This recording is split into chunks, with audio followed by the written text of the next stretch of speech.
Rachel Rose here talking all things boxing, and I'm here with Malik Scott at the press conference of CHISORA Wilder Presser. That was pretty good, wasn't it? Yes, I thought it was very exciting. And, the peculiar thing about it, usually these fighters have to go so far out of their realm of just being, cool to get a lot of traction. These guys is almost promoting it, but they're being cool. They're not doing – and how much they have given to the game with exciting press conferences, with so much back and forth with other opponents. Everyone get it, that they're older, more mature, and they really just want to fight each other. Also, we don't need them to throw tables because we know who they are. Yep. Like, Chisora is still bringing out some sass. He was bringing out his funny sort of one-liners. We were getting some of that out of Wilder. So I feel like at this stage in their career, they've done enough that they don't have to try and force the fight. Also, because everybody knows they're friends, it would feel forced, I think, if they were just... Absolutely. And it's to the point that people, they already know how they really feel about each other. So if they was to overreach and do all of that, that actually wouldn't come across genuine. No. And people can smell inauthenticity a mile off. Malik, I want to talk about, if it's okay with you, to just pop back to a couple of weeks ago with your fight, Ezra. Yes. How are you? How is he? How are you feeling after that loss? Ezra is doing incredible. I'm bringing him down. Well, not bringing him. I'm always talking about him like he's my son. He's coming down. It's kind of the same. I'm so passionate about that young man because he's just a good young man, and he works hard. And he came up short the other night. But he came up short against, to me, one of the slickest and most craftiest guys, and most important, very experienced guys in the division, Willie Hutchinson. So it was a good fight. Willie Hutchinson won hands down. I thought Ezra, going into the second half, to me, is where Willie really separated himself experience-wise. But that's the type of fight that Ezra can come back from. Oh, definitely. You know what I mean? And you guys can look forward to him doing that. I overheard you talking to Duke just then about, and I was sort of nodding earnestly, about the British fans' passion towards fighters and the fact that we do not hold on to the O. We don't need the O. We care about the fighter. Belts, no. It's characters, it's emotions, it's how fighters make you feel. And I feel like if more fight fans and media and everywhere could understand that, boxing is given heart and soul, and fighters are very, very sensitive as well. Yes. So they don't lack. Good save. They don't lack. They don't lack in themselves through getting a loss. They show up in a gladiatorial fashion. They put everything they can in the ring from what they have in that moment. And I don't feel like anyone should be judged on a loss in that moment, but only on the performance of their heart. Absolutely. And UK fans have a real good understanding of that. I believe Derek Chisora with 13 losses doesn't have the type of market that he has in the U.S. He wouldn't have that there. It's a different type of appreciation for a man that go and go and go again and again and again and again. Like here, it is very much appreciated. That's why Derek Chisora market is so big. Yeah. That's why Derek Chisora, to me, in my heart, I really believe he'd do this. When Derek Chisora retired, I would guarantee you he will miss the fans more than he missed the money. Deep in his heart, he loves this. Yeah. The tank thing, the things he do at press conferences, he does all of that stuff for the fans. He understands this is show business.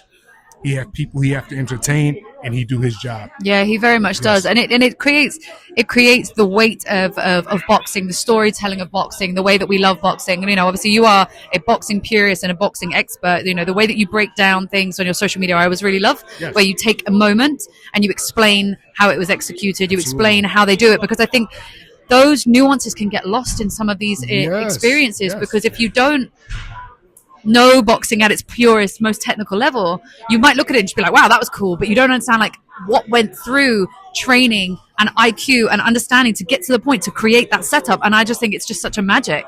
Absolutely. And I look at it like it's my job and my duty to educate a casual that love nothing but highlights. I'm the guy that let them know the system behind the highlights. I'm the guy that let them know the teacher behind the highlights, the teacher behind the system. Like, everybody is so overwhelmed. Like we are impressed with Moses Atama. I'm really more impressed with Lee Wiley, Ben Davison, the Performance Center, because the system that they got behind that young man and how he execute everything from the floor, from sparring into the fight, that's just incredible to me. Yeah. That's what makes him dangerous. Yeah. He's a listening student. He's a student that take the floor work, take it into sparring, and take that sparring work into a fight. That's so scary to me when you got a guy that can do that. Oh, I completely agree. When you have a fighter that can do that, that's very, very dangerous. And he'll give anybody a hand. Forget give anybody a handful. I don't really know who I can see that's will outright beat him. When I think of Moses Atama, I think of Alexander Usyk. Yeah. That's how good he is. Yeah, I agree. I don't know if he would beat him, but when I think of Moses, I think of Usyk. Yeah, and actually that's the kind of the conversation that's been bubbling around. It's just like who could even give him rounds? Yes. You know, I know obviously with respect. Caballero could give him rounds. Yes. But he needs those challenges because you're right. He's a dangerous. I mean, I joke and like Moses has been on this planet many times over. He's a soul that's repeated. He's such a wise young man and very poised for his age. I'm very always impressed with how poised he is. I've never seen the young man get a knockout and hop on the rope. I've never seen him knock somebody out and get extremely wild with his offense. Very impressive. And he gives gratitude. He's like, wow, I did that. And he gives grace to God. And he says, well, wow, I did that. Yes. And he's very humble. And I think, again, to be that good, to be able to hold yourself that well and be that humble and be 20 is just a once in a lifetime formula. Yeah, especially in a time like this because everybody is into vanity. Everybody is into look at what I did, highlight what I did, talk about what I did. When I met or was talking to Moses the other day, the first thing I said to him was, I'm glad to see you embracing and enjoying your training system. I love hearing fighters speak on their training system because most disciplined fighters is always speaking on their training system because they know a format is being laid out for them. They have to follow that. They have to believe in it. They have to buy into it. And once they buy into it, they go in there and execute it. And that's what he did, sir.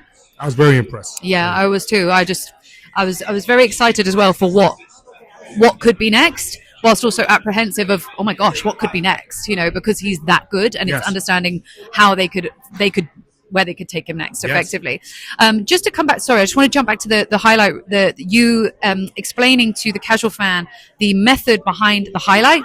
And I feel like if you're not following Malik, do it, especially if you're in the casual, because this will take casual understanding into the firm, deeper fans into boxing. Because I think when people get a lesson and education of understanding how something has happened, because I'm obsessed with technical boxing, how I get so obsessed with people like Moses Halma because I spar, I train, I work very, very hard, and I am 1% as good as he is. Right. And I go, I know how hard that I've had to work for the last 19 years in the boxing gym to be this average. Right. And I think this is what's so magical about this sport is because what it takes to be that good and to make it look effortless, like Shakur Stevenson against Teofimo Lopez. Absolutely. He made that look effortless. He made an epic fighter look average. Yes. And to be the understanding of how you have to get that good to make somebody that good look average is just wild to me. So definitely follow Malik to understand the artistry, because you explain it so well and you explain it way better than I ever could.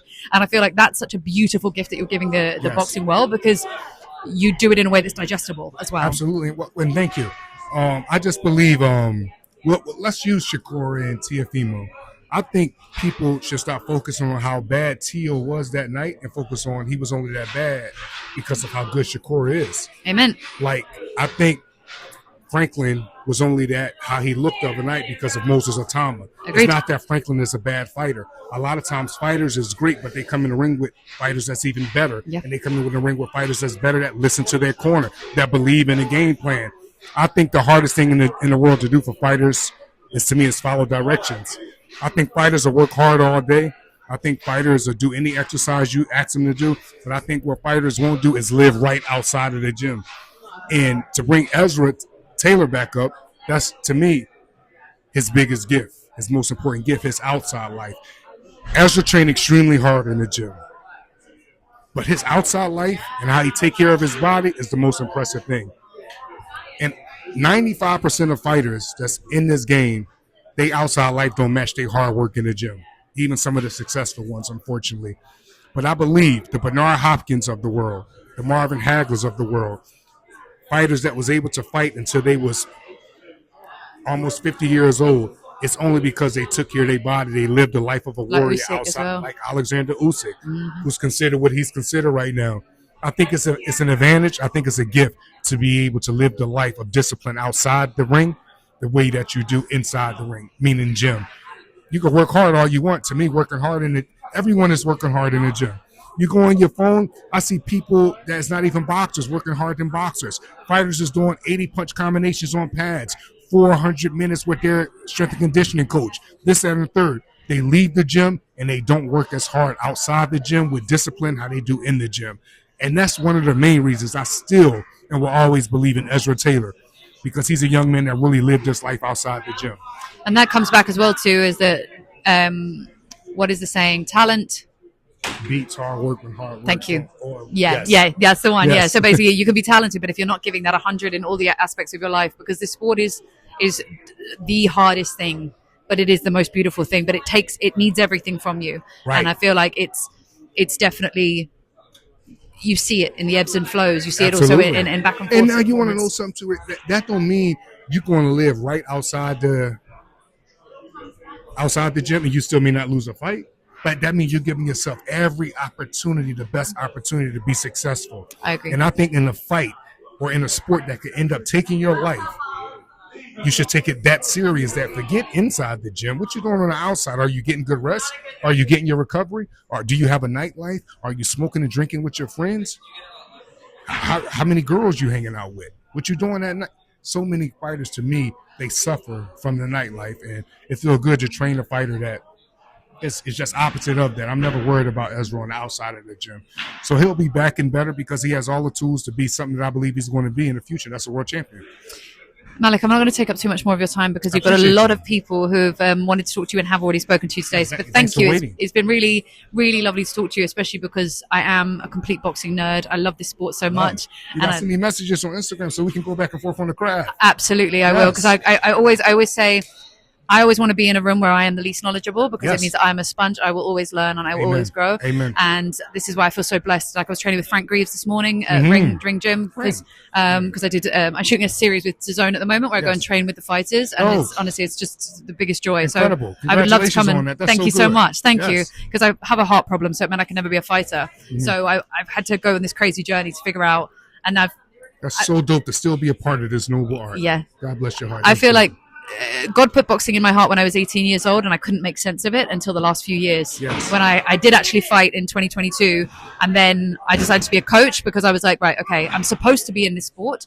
And then from coaching then I moved into the media and it all sort of everything started to make sense now. And then I've been able to create this series where I can kind of get into the nitty gritty with the fighters and sort of have an experience as a pro without actually having an experience as a pro, but it's beautiful and it means I learned so much. But that's so good. It means that having these conversations, I'm just a proper nerd right now, and I'm just like off camera, I'd be like, but what about this and what about this and what about this? Because I just feel I feel my like wife would tell you I love that. I'm a geek for this stuff. And I want to say I already interviewed your wife, Kate. She's amazing woman. I feel like she's a real inspiration for women in sport. I feel like she's a real torch holder. And I don't need to tell you that, you're married to her and you'll see it. But I think as a woman in this sport, it's really magical. Like she's definitely been a guiding light to me to look to. Yes. And also she always looks stunning. And that was another nod to me to be like, go in your full feminine self and do it with chest. Very special good woman. Because she always looks wonderful. So yeah, biggest power couple in boxing. Thank you, love. Props to both of you. Yes. And thank you so much for your time. And hopefully we will continue the conversation and hopefully see you again soon. 100. Yes. Love it. Thank you, Malik. Really, really wonderful to meet you.